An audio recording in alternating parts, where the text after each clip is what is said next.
Looks to come inside and find one, a goal, and find the back of the net for Perth.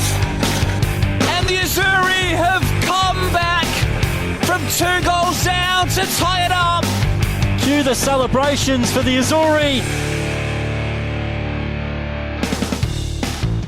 Episode 5 of the Perth Azzurri podcast. Great to have you with us. Wednesday afternoon, coming to you from the beautiful surrounds of Dorrien Gardens. The Perth San Siro, as I like to call it. Plenty happening at the Perth Soccer Club over the next little while, but of course it has been a big couple of weeks for the club as well. Don't forget, a big reminder to make sure you tell all your friends about the Perth Soccer Club podcast. You can find it on Spotify, on Apple. You can give us a rate, give us a review, and make sure you share the word of the mighty Perth Soccer Club. Plenty to get through. Gianluca Murray, he's going to join us in just a couple of minutes. I'm riding a little bit solo today. Ben Stroud's decided to take a bit of a week off, and we've decided to let him for a good cause as well. So Ben will be back with us next week, but Gianluca's going to jump in the chair. Also, a little bit later on, Federico Achilli will jump in and have a bit of a chat about the men's team, the senior women's team, as well as a few other things that are going on at the moment. Big weekend. It was a great win across the weekend. A 2-1 win over the weekend against the Western Knights for the NPL men's team. Currently sitting in 8th on the table. It was a good win. It was a much-needed win in a certain way, and it was maybe a bit of a confidence-building win after a couple of narrow losses in weeks prior. It was Cookie on the score sheet again, and Big Frank at the back, who managed to get Perth to a 2-0 lead. Western Knights did come at them late, but ultimately it was a 2-1 victory. We thought, I thought we might just bring Gianluca in on some of these thoughts and maybe get some of his thoughts on some of the results. Gianluca, mate, how you going? Good. Good. With the men's team, it's good. The performances have been there, and now the results are starting to come. So, yeah, very good performance on the weekend as well. Absolutely. It's been a bit of a rocky path to be able to play this new system, to be able to, I guess, just tick the boxes that Kenny wants to tick, but also just get them up to a really high standard as well. Yeah, absolutely. The possession-based play the style of play they're trying to input now is getting there. Yeah, absolutely. And now we're starting to score, so it's good. We'll talk a little bit more about this, but obviously your role with the 20s at the moment, another good win across the weekend as well, 2-0 against the Knights. Yeah. We the 20s are flying. They're doing really well. We've lost just the 2 games this year, so unfortunate, but second on the ladder. Moving to the second half of the season now, so hopefully we can continue stringing the performances together. Jacob Rossi with 2 on the weekend, got off to a good early start, so I guess that was positive. Yeah, look, he's been fantastic, Jacob. He's been great for us. One of the older lads in the group. We've got a really young group this year, but yeah, he's been fantastic and a strong start to the game. And they sat in a block after that. It was kind of hard to break them down, but. Yeah, 2-0 breezy at the end. Christian Belladonna and Jack and Luke Sprigg, but great to see Neil Gillies get some minutes. Yeah, big Neil at the back. No, he's been fantastic with the lads. Coming back in through injury, hasn't played in a long time. So yeah, I feel for the guy how long he sat on the sides, but he's been with us all throughout the year, came to pretty much every session. He's been great. In the 18s across the weekend, sitting top on goal difference ahead of Perth Glory, a 2-1 win against the Western Knights. It was Morehouse and Nicolau on the score sheet. Did you see much of that one? Yeah, they're fantastic. Yep. The 18s are playing some really good football. Basil's got them well drilled, and look forward to seeing some of them push into the 20s. And we'll have a bit of a look at the women's program. The NPL women are sitting 5 points behind Red Star. It's starting to turn into a little bit of a 3-horse race for that title, as we might have predicted at the start of the season. But an unfortunate 2-1 loss to Balcatta on the weekend. Kim McCartney's turned into a bit of a dead ball specialist over the last couple of weeks, but somewhat disappointing considering the previous week's win over Red Star. Yeah, look, that league's tough right at the top there with those 3 teams, and it's always sort of a bit of a grudge match now between Balcatta and Perth. So I think we got up in the first one, and now obviously a tough result on the weekend, but there's a long time left of the season. They'll be all right. They're playing well. And there is that confidence that they can match it against the might that is Red Star. They've been the league leaders. They've been the trendsetters for a long time. But, I mean, that result a couple of weeks ago says, hey, if we do meet them, we have got it in us to beat them. Yeah, and they brought in a lot of players recently, so they're just getting stronger and stronger. And now they start to gel. They're going to be fantastic come the end of the season, top 4 and all that. The 21s women, it was a 3-2 win over Balcatta on the weekend. Garcia and Papalia and Francis on the score sheet, currently sitting in 6th on that table. As we mentioned, it was a big win for the NPL men, and right after that game on the weekend, Ben Stroud, he spoke to Aidan Taylor, and this is a little bit of what he had to say.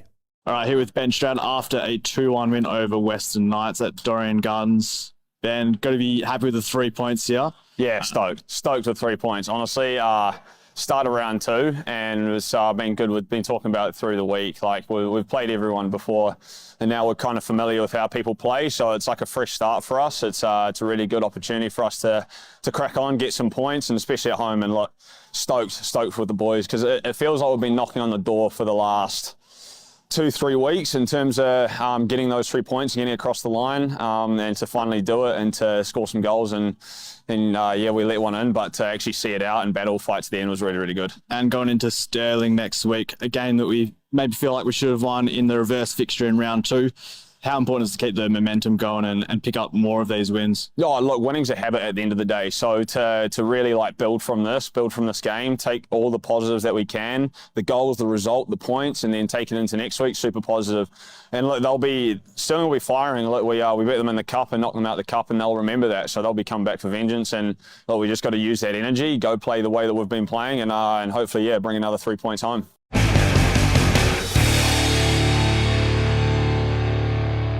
Welcome back to the Perth SC Podcast. Blaine Treadgold with you, riding solo, but I do have a little bit of company on the Perth Soccer Club Podcast. Gianluca Murray's with us. He's going to help us out, and I guess we just went through some results there, and we did mention the results for the 20s. They are doing pretty damn well at the moment, sitting second behind the Perth Glory, a 2-0 win across the weekend. And, we thought we might just delve into a little bit more of Gianluca's story. Tell us a little bit about your story. Tell us a little bit about your Perth SC story, how you came to be here coaching the 20s and helping out with the first team.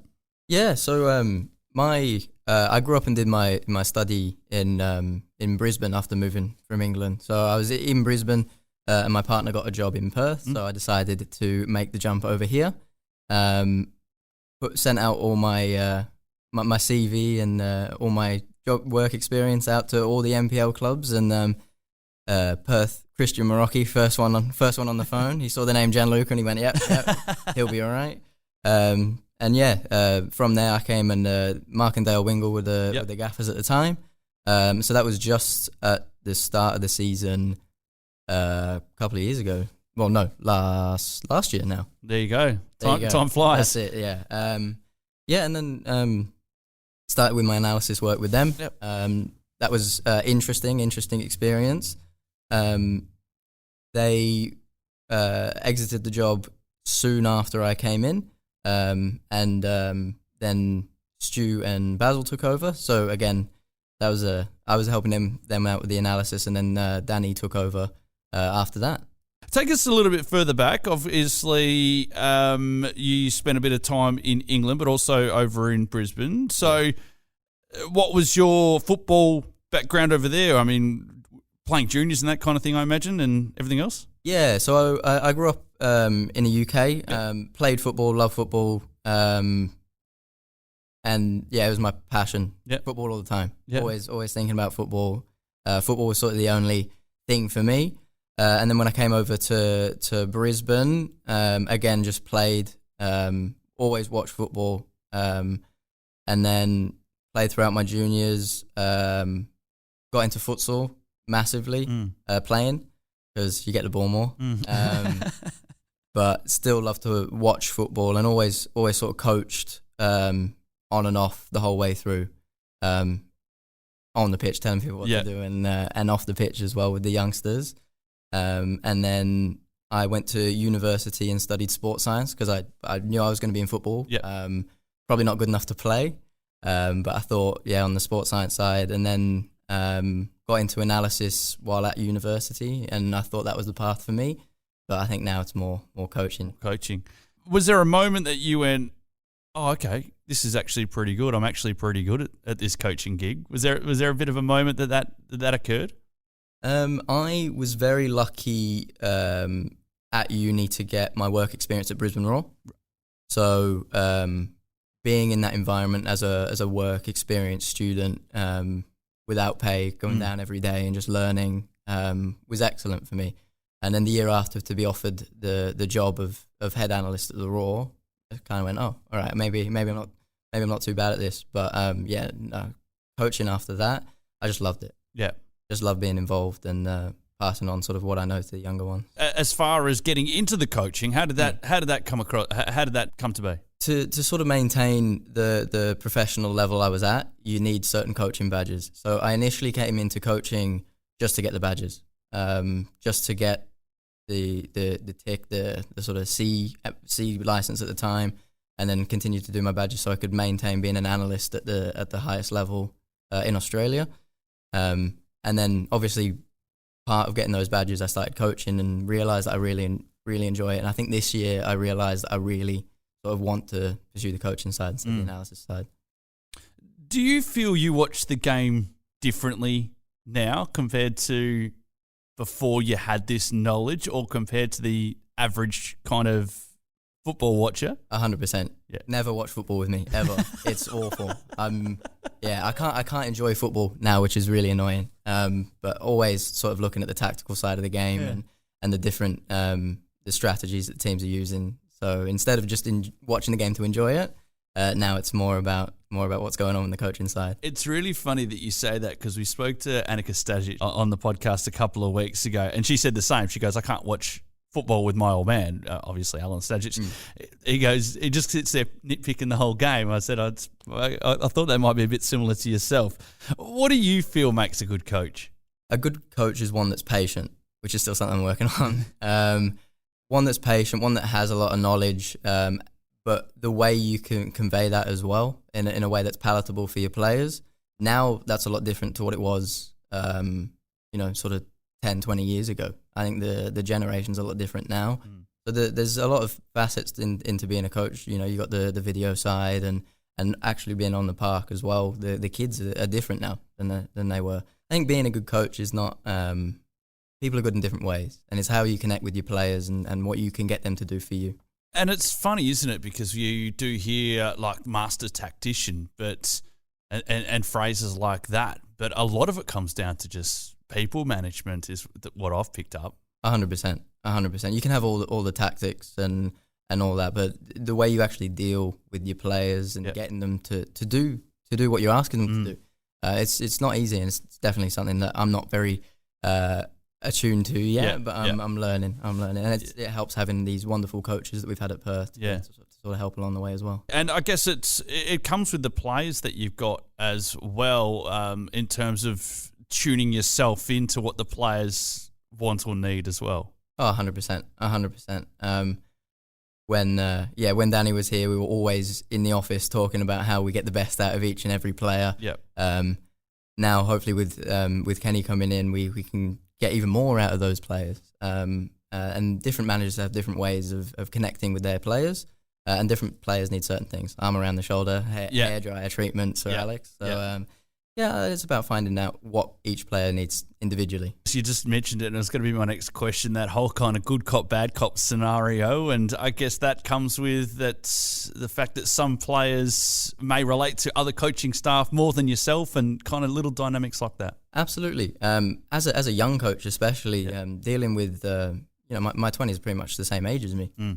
So dealing with them as one of their peers instead of, an older, 50, 60-year-old coach, it's different for them.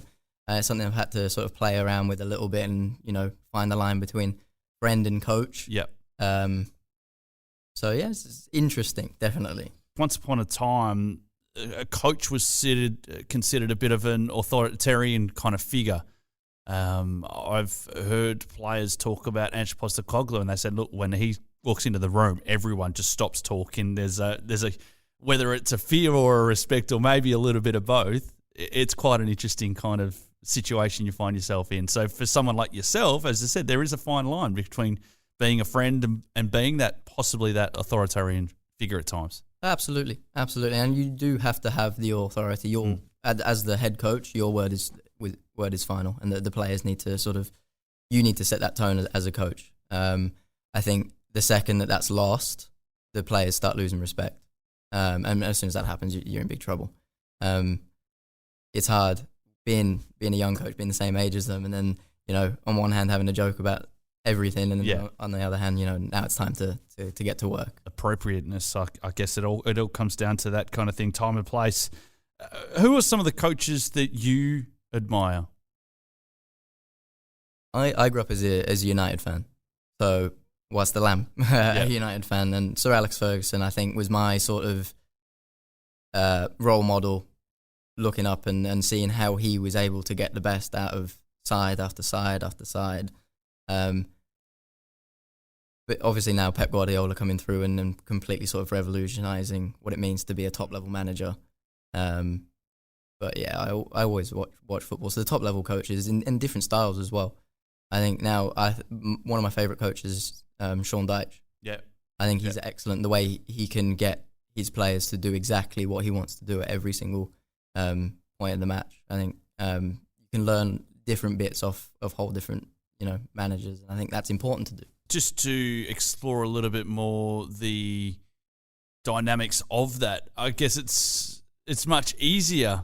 It looks from the outside looking in to be a Pep Guardiola when you've got the resources coming out of your ears compared to maybe a Sean Dyche or a Steve Cooper or someone like that who is known for kind of dealing with these lower budget kind of teams and bringing them up as well. Absolutely, it's a skill, people management and getting the most out of your staff, not just in football, in every sort of platform. So yeah, different coaches are excellent at different things. As you said, some are the master tacticians and some are just master people managers. I wanted to talk about tactics. It's an interesting one, and everyone's got their idea about playing that perfect game, if you like, and pulling everything off, like a beautiful kind of quick game of chess, if you like, as far as the coaching goes. What are some of your philosophies around tactics and I guess the style which you'd like your teams to play?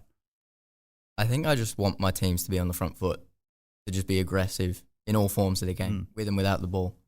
I think that's, at the end of the day, we all love football. We all love football because we love scoring goals. So if you can score as many goals and concede as little as possible, you win games. Yeah, right? But yeah, defensively, I'd rather be brave, and I want to encourage my teams to be brave, to take risks. I think that's, at the end of the day, the fun of it. So yeah, I think just that everyone says they want to play attacking football. Yeah, no one sits there and says they don't. But I like my teams on the ball, and when we lose the ball, to go and win it back. Defending for me is an attack in action. Yeah. You're going to go and win the ball back. Yeah. You're going to go and score goals, not stopping goals. Yeah. The best form of defence is attack, as they used to say. I wanted to talk a little bit more about your role in the 20s. Now, it's an interesting kind of role because you're that wedge between kind of the best of the kids and then pushing those kids up to be the next cab off the rank as far as the seniors. How do you find that balance? Well, it's interesting because when we started the season, we picked an extended first team squad, and strategically we went really young in the 20s. We didn't think the league was strong enough to support our fringe players playing in. So we picked an extended younger squad in the 20s to really sort of educate them in football and the way that we wanted to play. I think managing now, we didn't really see the under 20s stepping up into the first team. That wasn't something we necessarily planned for at the start of the year, but these boys have really, really kicked on. Now we've got sort of 5 or 6 who've got first team appearances. Yep. So I think that's incredible for them. And it means that, they're getting a little bit of, acknowledgement for their own efforts that they've put in this year. But obviously, then having the role of supporting first team players coming back through injury. Yep. I think it's quite rewarding. Seeing them, with a smile on their face again, because being injured is the worst thing in football. Being there early morning and then being on the side and watching your teammates have fun, and you come in, you have to play in the reserves, and you're sitting there. So I hope that I try and make an environment that they feel safe and comfortable, and one where they can play and get minutes and get back to first team football. Everyone wants to win, no matter what level you play at. It is part of playing competitive football, competitive sport. But what do you feel the primary goal is as coach of the Reds? Is it about pushing the players onto that next? Yeah, that's my job. Onto that next stage? Absolutely. My job is letting my players progress into the first team and making sure they do. We could lose every game of the year, push 5 players through to the first team, and I've done my job. Yeah. Having said that, winning, I think, is you play football to win, don't you? I said to my boys at the start of the season, I don't care about winning, and then we lose a game, and I'm at him in the changing room afterwards. Because I've seen you after a loss, and you're not a happy chap. No. But you've got to. I think part of the education as well is you've got to teach them how to win. Yeah. I think learning how to win and being a winner is a huge attribute, and it's part of the mental side of the game that people don't really think about too much. But these boys need to be winning, and they need to be taught how to win, but also how to lose and how to learn from a loss. I think that's what with my analysis background, I think learning from a loss and going back into seeing why we lost, I think is one of the skills of mine. So hopefully my boys understand that losing's okay as long as you learn from it. Stats are a big thing. As an analyst, you'd certainly know that. Do they go too far at times? Yeah, absolutely. But stats are what you make them. Yeah. You can twist any stat to show that they were in your favour, but also in not in other teams' favour. Yeah. So it's about how you use it. I think there's definitely a value in statistics, but they are overused and kind of saturated in a way. But as I said, a skillful statistician will be able to twist any stat to be positive. As mentioned, mate, the 20s are doing very well at the moment, sitting second behind the Perth Glory. So we're in the hunt. Oh, absolutely. Yep. Absolutely. I think we're 3 points off. So it'll be down to goal difference at the end because we'll beat them at the final day. Well, there you go. There you go. He's putting that one out there. Mate, thank you very much for giving us a few minutes, and we're going to get you to hang around because Federico Achilli is going to jump on board. But we do have our famous quiz, which we're going to get you to participate in. It's going to be UV Fed on, I'll give you a little bit of a hint, mate. It's all going to be about the Euros. So we'll see if you've been keeping up to date with what's been happening, mate. But thanks for jumping on. Thanks, Blaine. Welcome back to the Perth SC Podcast. Big thank you to Gianluca Murray, who's joined us. He's going to hang around because we've got our very, very famous Perth SC quiz coming up. He's going to be up against this next man, Federico Achilli. He's dropped in to have a bit of a chat with us about what's happening at the both the men's and the women's team. But Fedi, first of all, mate, how's things? Yeah, good. Wasn't surprised when you asked me to come back so quickly. Well, there you go, mate. And we always get the best guest back the quickest. So let's talk about the women's game across the weekend. Of course, in your role as one of the coaches there, unfortunate 2-1 loss to Balcatta. Take us through it. Yeah, obviously a result that obviously we needed to win to keep up with Red Star. I believe they played WA earlier in the game, earlier in the day. So yeah, it was a result which we needed to keep up with them. So it was unfortunate to get 3 points. But yeah, we made the message clear to the girls that now every game's a grand final. Even though we take the loss, there's still plenty of games to go and still plenty of time to close the gap. And how did you see the performance? We actually started off pretty well. Obviously, an excellent free kick from Kim to get us rolling, and then unfortunately, don't know if it was nerves because of the big game. Or what happened, and we just fell a bit of asleep. They found a bit of a momentum and then bagged 2, and then from there we just couldn't seem to break them down and couldn't take our chances. So, yeah, a bit disappointing, but we move on from there. How disappointing was it considering the previous week's result, which was an absolute stunner against Red Star? Yeah, obviously I think that surprised everyone. Yeah. Sent a big message out to the league. Yeah, so for us not to continue that performance against Balcatta was, I think very disappointing. A lot of the girls were upset. Definitely Brogues and I were. But as I said, we still got plenty of more games and a lot still to do. So if we dwell on it, not going to do well in the future. So we've made the message clear. Let's put it behind us, keep working hard and move forward.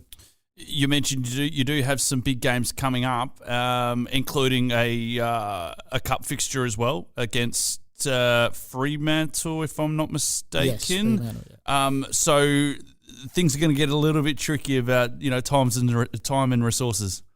Yeah, absolutely. I think I'd say we're probably a little bit lucky to get Fremantle in the draw. Yeah, comparing the other two teams that are in the other semi-final. So yeah, we just got to make sure that we're prepared, but we're going to take it one game at a time. Obviously got UWA first, and then we go forward from there. So we're not really focused on that just yet. Yeah. What do you hope to get out of this? I mean, besides the result, what do you hope to get out of this, the game against UWA this weekend? Just bring that confidence back. Obviously, I think the loss on the weekend probably is a big hit for us. So just to get that momentum back and get us rolling again, moving forward, that way we can build our confidence for the next time when we go into round 3 for the other teams. Oh, you mentioned the goal on the weekend. Kim McCartney, we mentioned it off the top, turning into a bit of a dead ball specialist over the last couple of weeks. Yeah, don't know if she's practicing that away from Beatty Park, but yeah, she's in scoring I think that's a third of the season. Yeah. Brilliant. I think she almost got one from a corner, so whatever she's doing is working, and hopefully it continues for us. Yeah, no, absolutely. And you'll start to get some reinforcements back. Great to see Grace Johnston come off the bench, if I'm not mistaken. Yeah, she got herself 20 minutes, which is great to see. Obviously, we'll have Lily back this week. Yep.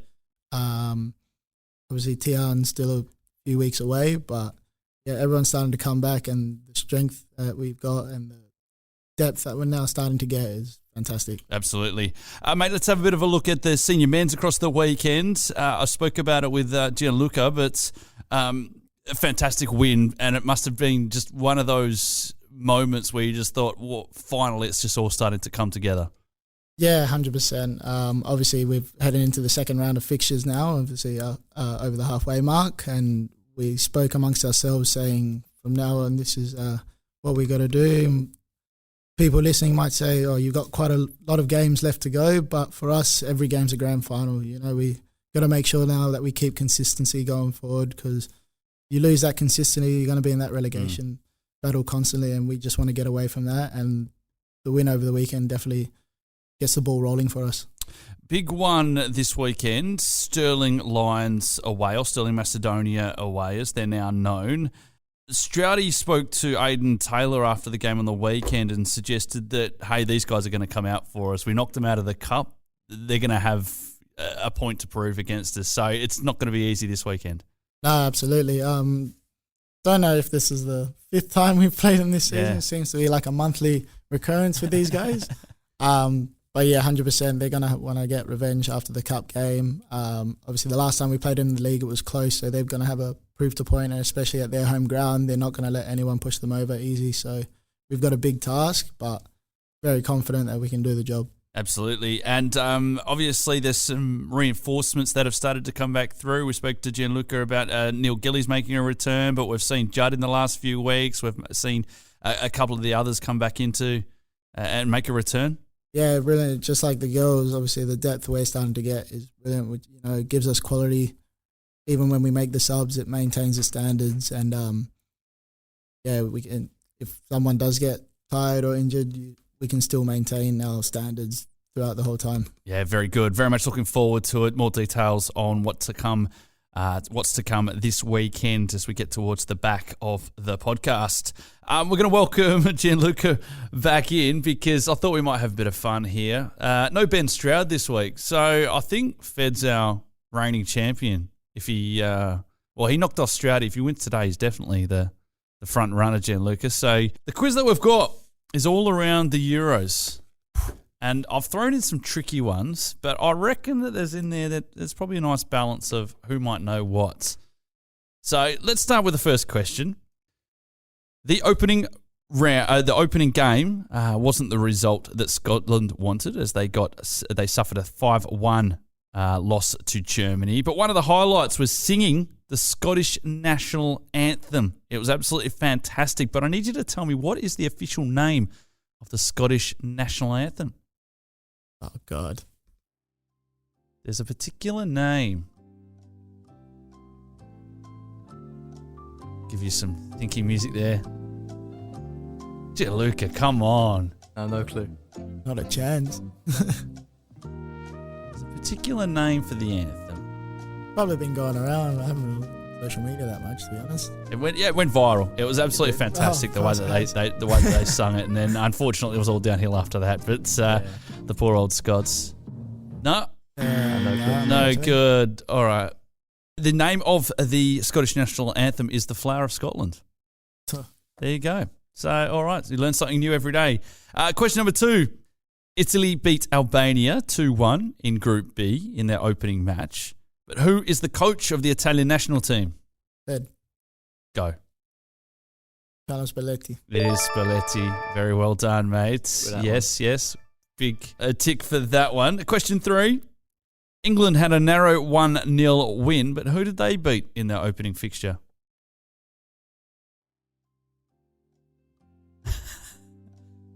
Gianluca, come on. I watched the game as well.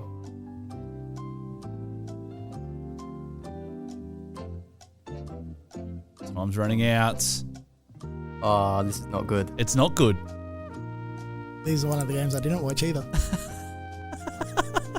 I can't believe you haven't got this. I can't believe I haven't got this either. This isn't easy as it looks. I'm going to let him see if he can guess this. I'm going to leave him to it.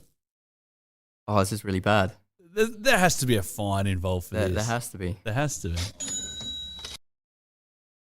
I'm so sorry. I'm so sorry, Dad. No! It was Serbia. Oh, of course it was, yeah. It was Serbia. The boys are going to munch you on that one. Question number 4. Here's one if you know your German football. The Euro 2024 final will be held at the Olympic Stadium in Berlin. But I need you to tell me which 2 football clubs call the stadium home.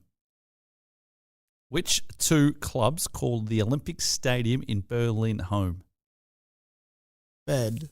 I'm going to take a guess here, one of them being Berlin Union. And? 3, not sure of the other one. 2, 1. You got the more difficult one. Because Really? it's Union Berlin, which I gave you. But the other one's Hertha Berlin. Oh my gosh. I would have guessed Union. I wouldn't. Yeah. Yeah, There you go. It's not good. So where are we at? We're at still 1-0 to Fed, aren't we? Yeah. I think so. Yeah, I'm not doing Okay, well. there we go. Okay. This is you either draw this, Gianluca, or you're out, mate. Yeah. In straight sets. Which player suffered a broken nose in France's 1-0 win over Austria? Can I jump in halfway through this? Yeah, go. question? Yeah, Kylian Mbappe. I knew that It one. was Kylian Mbappe. There you go. So that is a draw. There we go. That's a draw. I don't even have a tiebreaker question. Yeah. That's it. So I'm so disappointed at the England one. I might have to play a replay next week. Maybe. Boys, thank you very much for jumping on with us. Thank you so much for having us.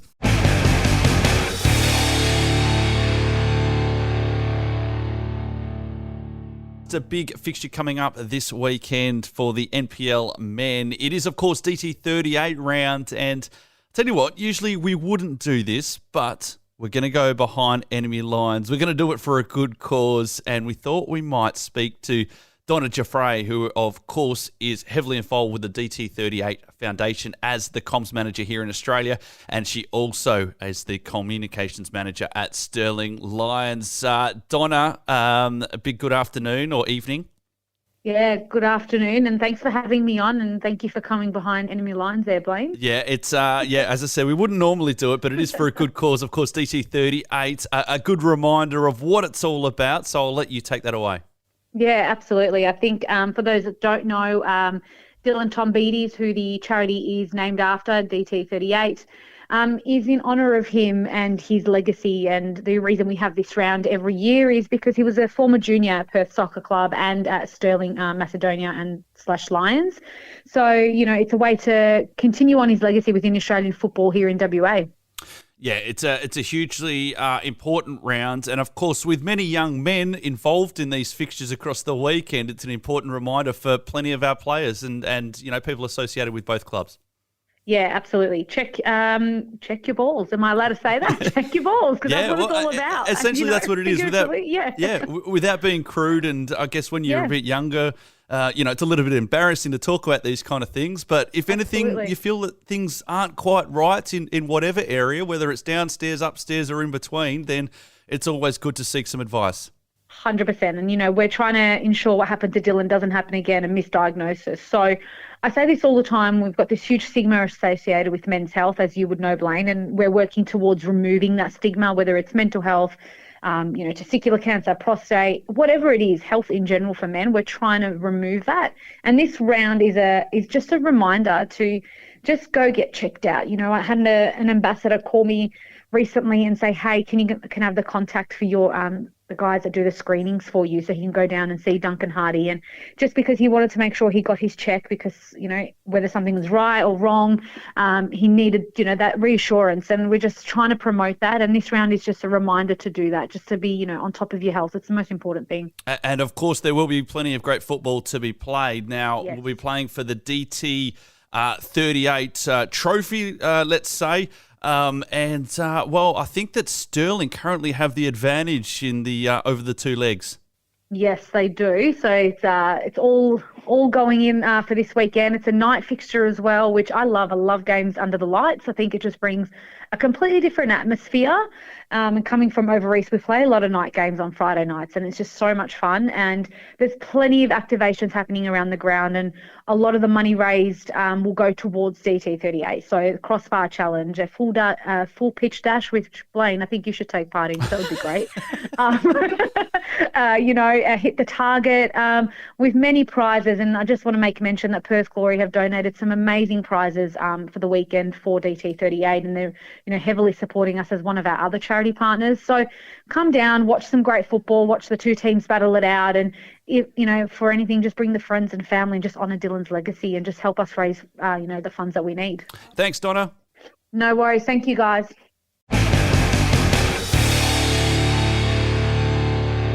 Big thank you to Donna Giuffre, who joined us from the DT38 Foundation. It's going to be a huge weekend. Plenty of great football coming your way. Of course, just to recap, the NPL men's team away to Stirling Lions as part of DT38 round. That's 5 p.m. on Saturday. That'll be preceded by the 18s and 20s. On the Sunday, big one for the NPLW team. They'll be up against UWA. You can get yourself down to Dorrien Gardens for a 3 p.m. kickoff on the Sunday. Don't forget, there's a stack of great events to come at Perth SC. We're going to back to the 80s quiz night. You can get your tickets by inquiring with the club or checking out the social media pages. And also, for you golf fans, our Ambrose Golf Day happening on the 27th of September. So if you want to nominate a team, you can get involved with that. A stack happening on and off the field at Perth Soccer Club, so make sure you get around it. Good luck to all the teams this weekend, and come on, the Azuri.